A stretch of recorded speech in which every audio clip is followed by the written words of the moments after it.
പരിശുദ്ധമായ തൗഹീദ്, അതാണ് മോക്ഷം, അതാണ് മോചനം, അതാണ് രക്ഷ. ആ രക്ഷയുടെ പാതയിലേക്ക് മാനവ സമൂഹത്തെ ക്ഷണിക്കലാണ് നമ്മുടെ ബാധ്യത. ആ ദൗത്യം നിർവഹിച്ചിട്ടില്ലെങ്കിൽ, നമ്മൾ ആ ബാധ്യത നിർവഹിച്ചിട്ടില്ലെങ്കിൽ റബ്ബ് സുബ്ഹാനഹു വ തആല മുച്ചൂടും നമ്മളെ ഭൂമി ലോകത്ത് നിന്ന് നിഷ്കാസനം ചെയ്ത് കളയും. സംശയമൊന്നുമില്ല. ഇതെന്റെ വാക്കല്ല, റബ്ബിന്റെ വാക്കാണ്, അല്ല പറഞ്ഞ വാക്കാണ്. നിങ്ങൾ ഒരു പക്ഷേ നല്ലവരാവാം, നിങ്ങൾ മുവഹിദുകളാകാം, നിങ്ങൾ തൗഹീദുള്ളവരാകാം, നിങ്ങളുടെ വല്യാപ്പക്ക് തൗഹീദ് ഉണ്ടാകാം, നിങ്ങൾ പരമ്പരാഗതമായി വലിയ ഹോജാക്കന്മാരാണ് എന്ന് വാദിക്കുന്നവരാകാം. പക്ഷേ നിങ്ങൾ ആ ദൗത്യം നിർവഹിച്ചില്ല.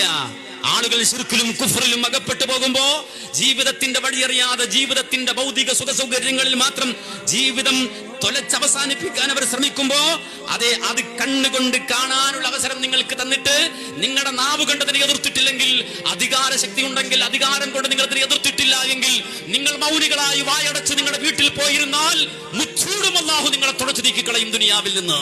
ഇത് വിശുദ്ധ ഖുർആൻ നൽകുന്ന താക്കീതാണ്.